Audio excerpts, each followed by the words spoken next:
What happens when one of the world's most controversial royals comes face to face with Britain's sharpest talk show host? You won't believe what unfolds when Prince Harry sits down with Graham Norton for what was supposed to be a simple promotional appearance, only to have the entire evening spiral into one of the most explosive confrontations in television history. The tension that had been building behind the scenes finally erupted in front of millions of viewers last night, leaving audiences stunned and social media in absolute chaos. Before we get into this incredible story, make sure you hit that subscribe button and drop a comment below, because you're not going to believe what unfolds.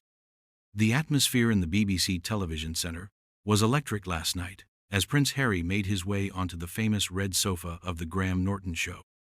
What started as seemingly pleasant banter quickly transformed into something far more sinister, as Norton's trademark wit began to cut deeper than usual.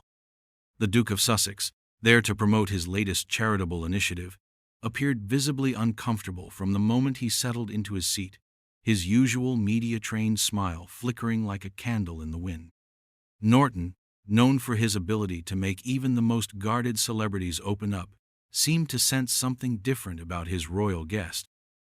The host's opening remarks carried an unusual edge, a subtle sharpness that regular viewers would have immediately recognized as a warning sign. "So, Harry," Norton began, his voice carrying that familiar Irish lilt, but with an undertone that suggested this wasn't going to be the typical celebrity love fest. "You've been quite busy lately, haven't you? Making headlines, stirring the pot, as it were." The comment hung in the air like smoke, and Harry's response was telling.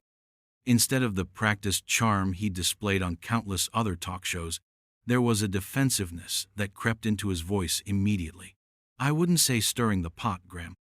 I'd say finally telling the truth." The word "finally" was delivered with particular emphasis, as if Harry was already preparing for battle. Norton's eyebrows raised slightly, a gesture that anyone familiar with his interviewing style would recognize as the moment he caught the scent of something interesting. "The truth, is it? Well, that's quite a loaded concept, isn't it? Especially when it comes to family matters." The host leaned back in his chair, his fingers steepled, clearly settling in for what he sensed would be a much more engaging conversation than originally planned. The audience, packed with the usual mix of tourists and devoted fans, seemed to pick up on the shift in energy. The laughter that typically punctuated Norton's opening segments became more scattered, more uncertain. This wasn't the jovial atmosphere they'd expected when they'd queued for hours outside the studio. Harry's jaw tightened almost imperceptibly, but the cameras caught it. "Family matters are complex, Graham. I think most people understand that. What they don't understand is being attacked in the press for speaking honestly about your experiences." His voice carried a weight that suggested years of pent-up frustration, and Norton, like the skilled interviewer he was, immediately pounced on the opening. "Attacked, you say? That's interesting language. Some might argue that when you go on international television and make certain claims about your family, you're the one doing the attacking." Norton's tone remained conversational, almost friendly, but there was steel beneath the velvet. This was the moment when viewers at home began to realize they were witnessing something unprecedented. The tension in the studio was now palpable. Harry shifted in his seat, his media training clearly at war with his natural instincts. "I think there's a difference between sharing your truth and attacking people, Graham. I've been very careful about what I've said and how I've said it." But even as the words left his mouth, they sounded rehearsed, defensive, in a way that suggested he knew he was on shaky ground. Norton smiled, but it wasn't his usual warm, inclusive grin. This was the smile of a predator who'd spotted weakness. "Careful, were you? That's fascinating, because I have to say, from where I was sitting, it seemed rather, shall we say, explosive. The timing, the platform, the very public nature of it all. Some might call that anything but careful." The cameras panned across the audience, capturing faces that ranged from uncomfortable to thrilled. This was the kind of television moment that people would be talking about for weeks, the kind of unexpected drama that made careers and destroyed reputations in equal measure. Harry's publicist, visible in the wings, Looked like she was seriously considering a strategic intervention, but it was too late now. The die had been cast. I chose that platform precisely because I knew it would reach people. Harry shot back, his voice rising slightly for the first time. Because sometimes you have to speak loudly to be heard over the noise of the establishment. The word establishment was delivered with particular venom, and Norton's eyes lit up with the recognition that he'd struck gold. The establishment? Norton repeated slowly, savoring the word. You mean your family? Your grandmother's legacy? The institution that made you who you are? Each question was delivered with surgical precision, designed to expose the contradictions in Harry's position. The studio fell silent except for the hum of the cameras and the barely audible whisper of the air conditioning. Harry's face had gone from uncomfortable to genuinely angry, a transformation that was being broadcast live to millions of homes across the country. His hands, which had been resting casually on his knees, were now clenched into fists. My family, Harry said, his voice dropping to a dangerous whisper, chose to protect an institution over protecting me. They chose their precious reputation over their own son.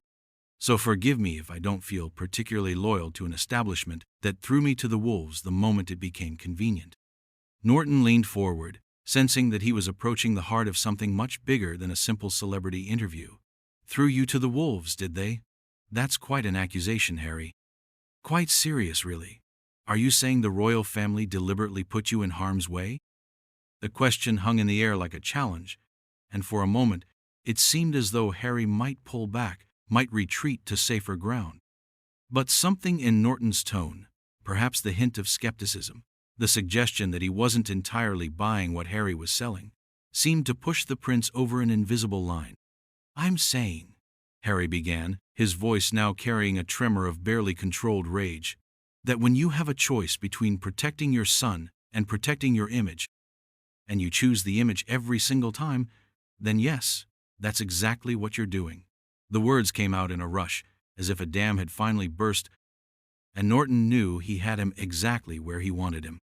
But even as Harry spoke, even as he revealed more than his handlers would ever have wanted him to reveal, there was something in Norton's expression that suggested this was only the beginning. The host had drawn first blood, but the real battle was yet to come. Norton's fingers drummed silently against his desk, a telltale sign that he was processing what he'd just heard and calculating his next move. The studio audience, sensing they were witnessing something extraordinary, had fallen into an almost reverent silence. This wasn't entertainment anymore. This was a public dissection, and everyone present knew they were watching something that would be replayed and analyzed for years to come. That's quite a statement, Harry, Norton said finally, his voice carrying a weight that hadn't been there at the beginning of the interview. You're essentially saying that the royal family, your family, chose to sacrifice you for public relations purposes. That's not just family drama, is it? That's an accusation of institutional cruelty. Harry's breathing had become more labored, his chest rising and falling with the effort of containing whatever storm was building inside him. It's not an accusation, Graham. It's a fact. When the headlines got too hot, when the press needed someone to blame, I was handed to them on a silver platter. And when I tried to defend myself, when I tried to set the record straight, I was told to keep quiet for the good of the family. The cameras caught every micro-expression, every twitch of muscle, every flash of emotion that crossed both men's faces. Norton's producer, watching from the control room, was frantically gesturing to keep the cameras rolling. This was television gold, the kind of moment that would be talked about in media studies classes for decades. But surely, Norton continued, his tone now carrying a hint of something that could have been either sympathy or manipulation, you understood the position they were in? The pressure they were under? Running a monarchy isn't exactly like running a corner shop, is it? Decisions have consequences that ripple out far beyond one family. It was a masterful deflection, designed to sound reasonable while actually pushing Harry further toward the edge, and it worked perfectly. Harry's face flushed red, his carefully maintained composure finally beginning to crack in earnest. Don't, Harry said, his voice low and dangerous. "Don't you dare try to rationalize what they did to me. You think I don't understand pressure? You think I don't understand consequences? I lived with those consequences every single day, while they sat in their palaces and let me burn." Norton leaned back slightly, as if physically recoiling from the venom in Harry's voice. But his eyes remained fixed on his guest, with the intensity of a surgeon making a critical incision. "Let you burn? That's quite dramatic language, even for someone in your position. What exactly are we talking about here? What did they let happen to you that was so terrible?" The question was delivered with just the right amount of skepticism, just enough doubt to suggest that Norton wasn't entirely convinced by Harry's version of events. It was psychological warfare disguised as journalism, and Harry walked straight into the trap. "You want to know what they let happen?" Harry's voice was now openly hostile, all pretense of media-trained politeness abandoned. "They let the press paint me as a drug-addled party prince while they knew the real story. They let me be branded as the spare, the disappointment, the one who couldn't live up to his brother's example, while they sat back and said nothing." Norton's eyebrows rose incrementally, a gesture that managed to convey both surprise and doubt simultaneously. But Harry, with respect, weren't some of those stories. Well, weren't they rather accurate? The parties, the questionable choices, the incidents that made headlines around the world? Surely the press didn't invent all of that out of whole cloth? The studio fell so quiet that the sound of Harry's sharp intake of breath was audible even to viewers at home. Norton had just crossed a line that no interviewer had dared cross in years, challenging not just Harry's narrative, but his fundamental sense of victimhood. The prince's hands were trembling now, whether from anger or something else entirely. "You don't know what you're talking about," Harry said, his voice barely above a whisper, but carrying enough menace to make several audience members shift uncomfortably in their seats. "You have no idea what it's like to live your entire life under a microscope, to have every mistake magnified and dissected and turned into entertainment for people like you." Norton's smile never wavered, but there was something predatory in it now, something that suggested he was enjoying this far more than any reasonable person should. "People like me? That's interesting. What exactly do you mean by that, Harry? Journalists? Television presenters? Or perhaps you mean something else entirely?" The implication hung in the air like a toxic cloud.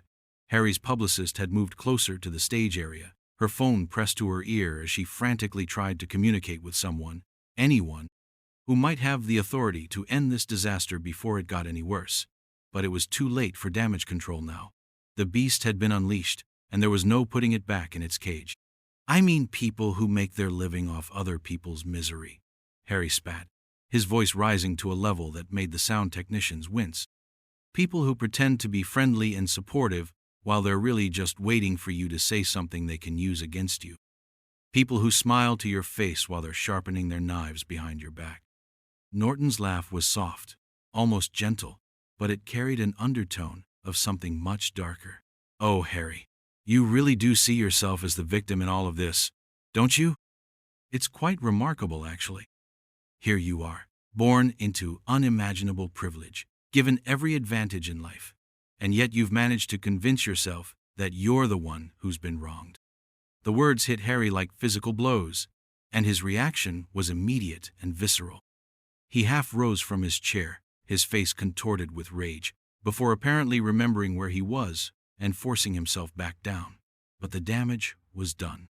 Millions of viewers had just watched a prince of the realm lose control on live television, and the footage would be replayed endlessly in the days to come.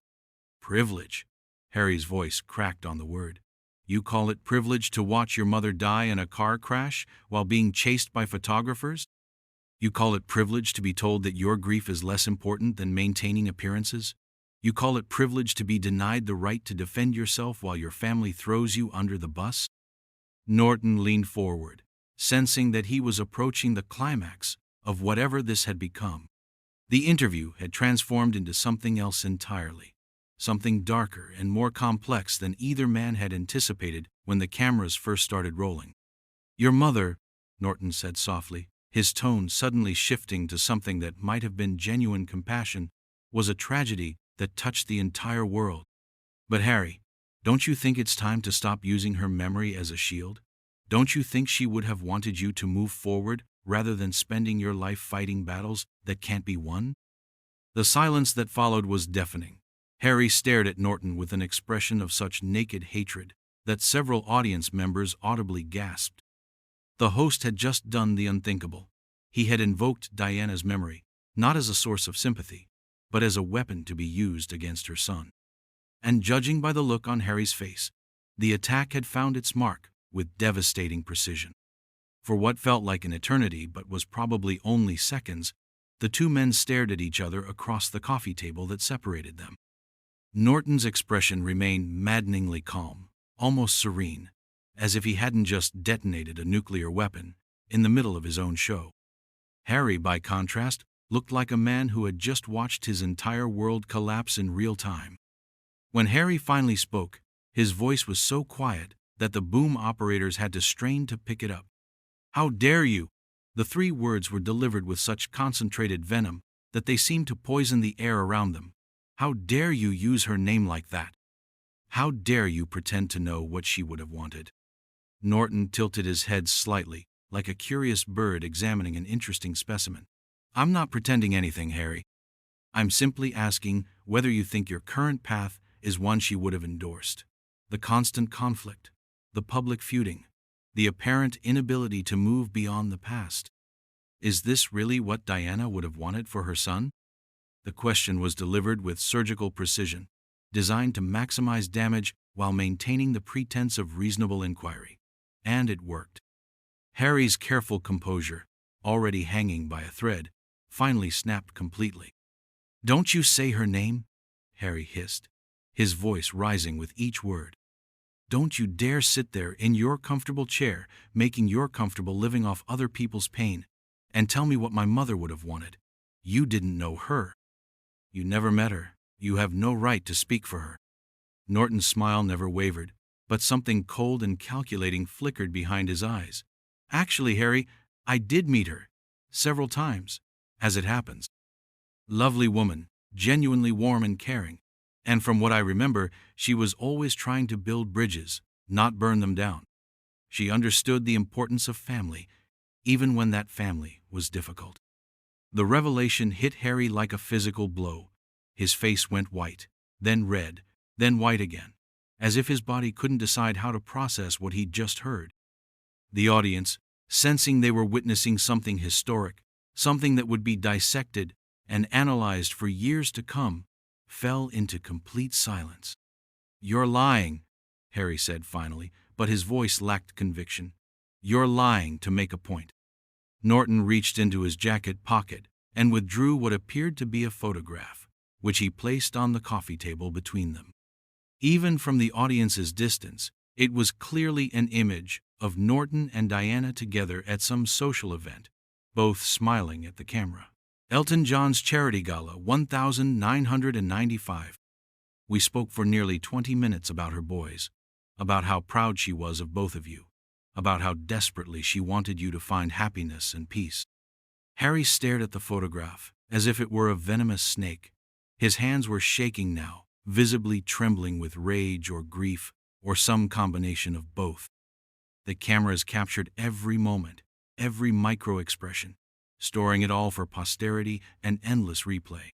"She talked about you specifically, actually," Norton continued, his voice now carrying a gentleness that somehow made his words even more devastating. "She worried about you, you know. Said you were the sensitive one, the one who felt everything too deeply. She was afraid that the world would be too harsh for someone with your particular nature." "Stop," Harry whispered, but Norton pressed on relentlessly. "She said she hoped you'd find a way to use that sensitivity, that deep feeling, to help others, to build something positive, rather than tearing things down. She was very clear about that, actually. Diana believed in building up, not breaking down." Harry's breathing had become ragged, his chest heaving with the effort of maintaining any semblance of control. Several audience members looked genuinely concerned, as if they were watching someone have a medical emergency rather than a television interview. "You're twisting her words," Harry managed to say, his voice cracking. "You're using her memory to attack me, just like everyone else does, just like they all do." Norton leaned back in his chair, his expression softening slightly. but his words remained razor-sharp. "I'm not attacking you, Harry. I'm asking you to consider whether the path you've chosen, the constant warfare with your family, the public airing of private grievances, the inability to move forward from past hurts, is really what she would have wanted for you. Is this the legacy she died for?" The final question hung in the air like a death knell. Harry stared at Norton for a long moment, his face cycling through a dozen different emotions before finally settling on something that looked like pure, undiluted rage. "You have no idea," Harry said, his voice now eerily calm, "what you've just done. You have no idea what you've just unleashed." He stood up slowly, deliberately, his movements controlled but somehow menacing. The studio fell so quiet that the hum of the air conditioning sounded like a roar. Norton remained seated, but there was something in his posture that suggested he was suddenly aware that he might have pushed things too far. "This interview is over," Harry announced, his voice carrying across the studio with crystal clarity. "I will not sit here and be lectured about my mother's memory by someone who makes entertainment out of human suffering." Norton started to respond, but Harry cut him off with a gesture that was both dismissive and threatening. "No, you've said enough. You've shown everyone exactly who you are, and what this show really represents. Congratulations, Graham. You've gotten your viral moment. I hope it was worth it." Harry began to walk toward the edge of the stage, his movements stiff and controlled, like a man walking away from a car accident. The cameras followed him, capturing every step of his exit, while Norton sat frozen in his chair, apparently stunned by the turn of events. But Harry wasn't finished. At the edge of the stage, he turned back to face Norton one final time, his expression a mixture of disgust and pity. "You know what the real tragedy is, Graham? My mother would have been ashamed of what you just did. She believed in kindness, in treating people with dignity, in using your platform to lift people up rather than tear them down. And you've just proven that you understand none of that." The words hit Norton like physical blows, and for the first time since the interview began, his composure cracked. His smile faltered, his eyes widened slightly, and something that might have been shame flickered across his features. "She would have been disappointed in you," Harry continued, his voice now carrying across the entire studio, "because she knew the difference between entertainment and cruelty. And what you've just done here tonight is nothing but cruelty dressed up as journalism." With that, Harry turned and walked off the stage, leaving Norton sitting alone at his desk, the photograph of him and Diana still lying on the coffee table between his empty chair and the one Harry had just vacated. The studio remained silent for several long seconds, as if everyone present was trying to process what they had just witnessed. Norton finally looked up at the cameras, his face pale and his usual confidence nowhere to be seen. "Well," he said, his voice barely above a whisper, "I suppose we'll be right back after this break." But everyone knew there would be no coming back from this. The interview that was supposed to be a simple promotional appearance had instead become a public execution, with both men emerging as casualties of their own making. As the cameras finally stopped rolling and the studio lights dimmed, the only sound was the quiet sobbing of someone in the audience, though whether they were crying for Harry, for Norton, or for the spectacle they had just witnessed, no one could say. The photograph of Diana remained on the coffee table, a silent witness to the destruction that had just unfolded in her name.